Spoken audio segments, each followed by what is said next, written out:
Unfortunate news coming out of the state of Arizona. God dang it, I was moderately incorrect here. Mark Kelly is sworn in as U.S. Senator, flipping Arizona from red to blue. Dang it.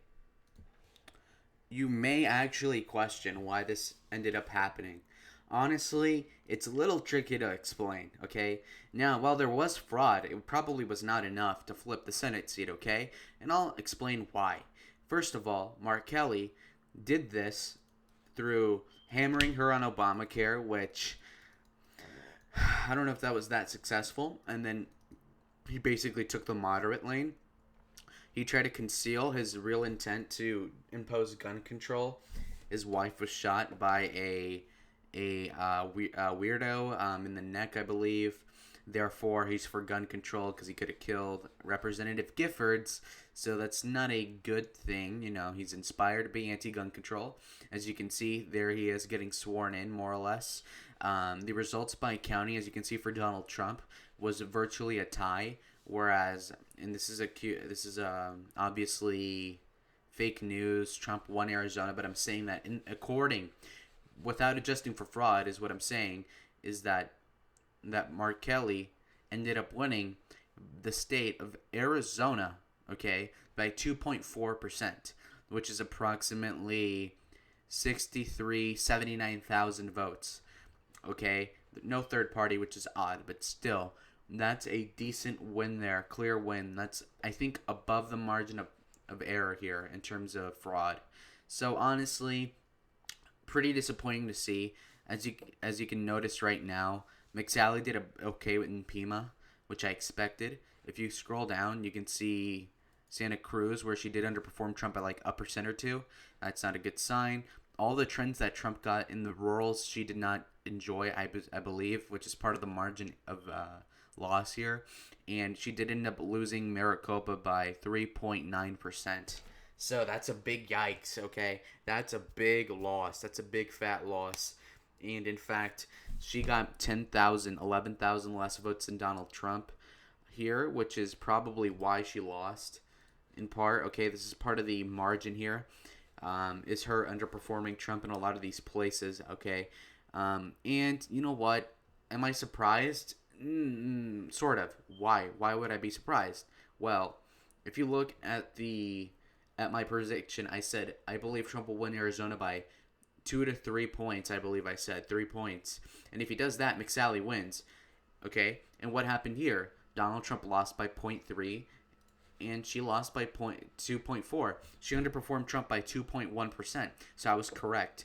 If Trump had won, just buying into the BS notion that there was no fraud, McSally would have won if Trump had gotten more than 2% over Biden. So I was correct.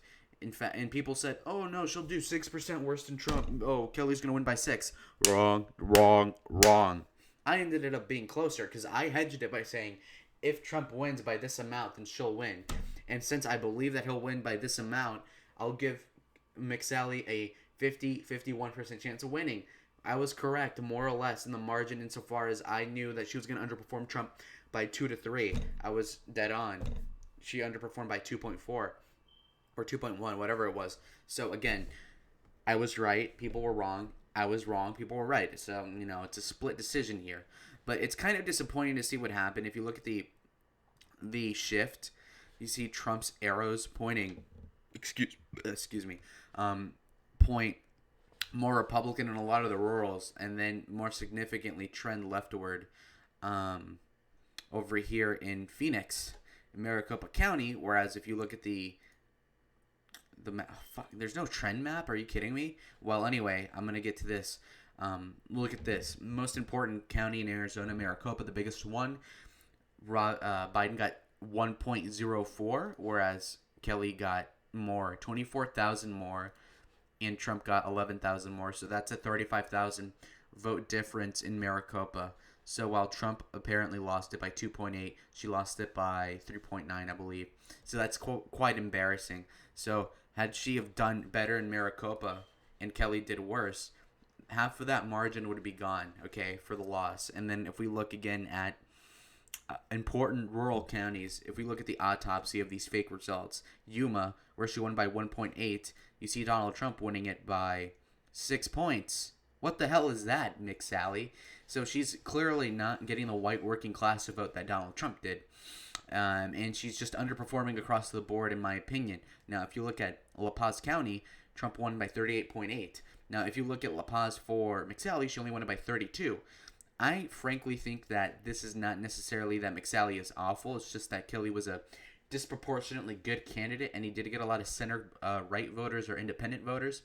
This is probably because of the fact that Donald Trump had more appeal than McSally, and unfortunately what McSally tried to do is that since she did know, and if you look at the result right here, okay, since she did know that in 2016 McCain curb stomped Kirkpatrick by upwards of 8%, she knew that this was 2016. Immigration wouldn't chip into that margin more than 1% or 2. If she had gone, if she would have gotten the McCain coalition, she would have handedly have won Arizona.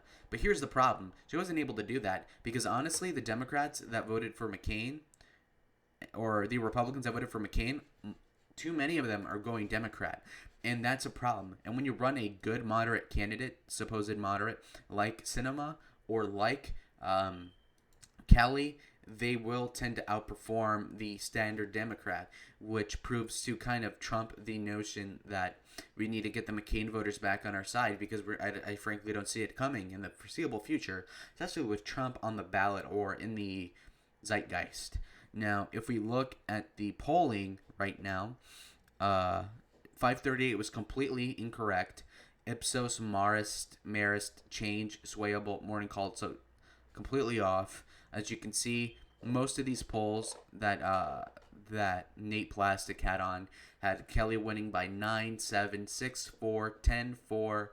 The one was an outlier. So as you can see, completely wrong. The aggregate was awful. Okay, completely off. Now let's look at the polls that he had as good.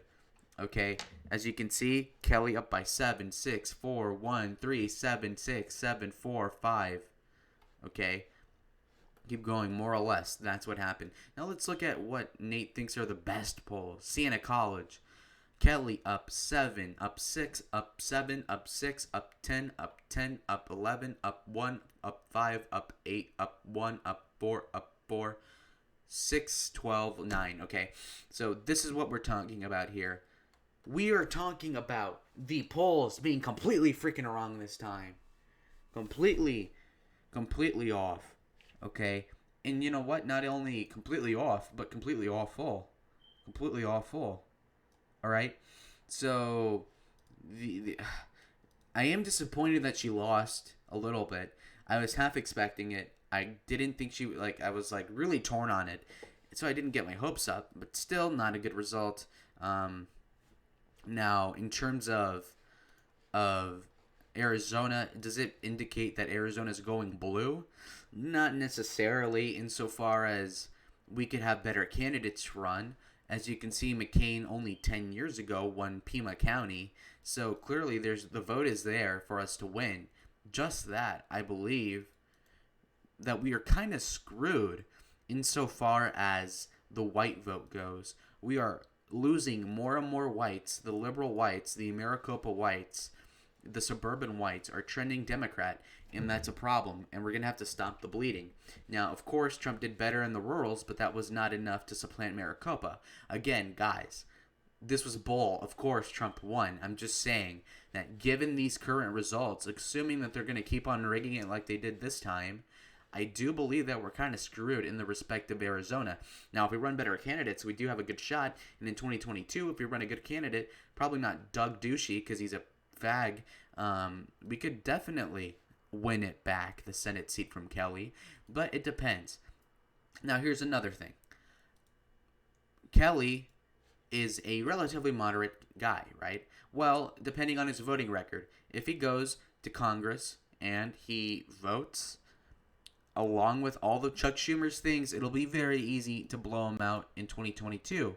Now, does that mean that we're going to be able to keep that seat in 2022 forever? Well, no. But we'll be able to keep it for 6 more years, right? I mean, that's the thing. That's the crux of my argument here.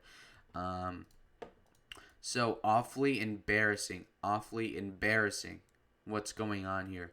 Now, for a sneak peek for the polls in Arizona, you could see that Biden was ahead in Arizona by like 2.5, 3 in general until they did this BS crowding at the end where it was only 1.6.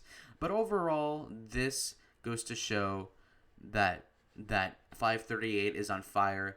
You know, I have a lot of acquaintances in politics that are that trusted 538. You know, not that he's my friend, but LTE, Let's Talk Elections, trusted Nate Silver. He looked like an idiot this year to any sensible person.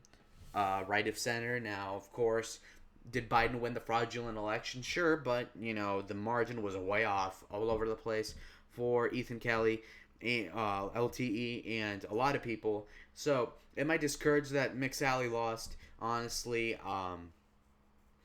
sort of. She was a bad politician. Now that I look back in retrospect, and she frankly underperformed my expectation a little bit, and it was a little embarrassing that Trump tried to help her out and it didn't pan out the way that he wanted. And as well as let's keep in mind that she did have a 94% Trump record, so that's a good thing. Okay, do not hate on McSally too much. Yeah, she's dumb or whatever. Yeah, okay, throw her away. Okay, she never happened. Okay, this is like a hangover. We're in a hangover in Arizona. Got to get over McSally. Ducey, screw Ducey, garbage guy. Rhino, backstab our president too. We have to move on to greener pastures. McSally's not it. I hope she never runs for any elected office ever again, given the results right now. And what are the odds that they flip the election for McSally if there's fraud shown? Virtually zero. Okay, zero. He's Kelly was sworn in. Okay, it's over. God dang it. It sucks. I get it, guys. I'm not gonna cry. Didn't care. Anyway, is Arizona a blue state? Nah, far from it. It's probably a purple state. I'll say that as much. Even though Arizona is Trump country, Trump won it twice, in my opinion. I do think it's going to be trending blue in the foreseeable future unless we run good candidates. So that's all. Thank you for watching my autopsy of the McSally race. Get me to 1,000 subscribers. Goodbye.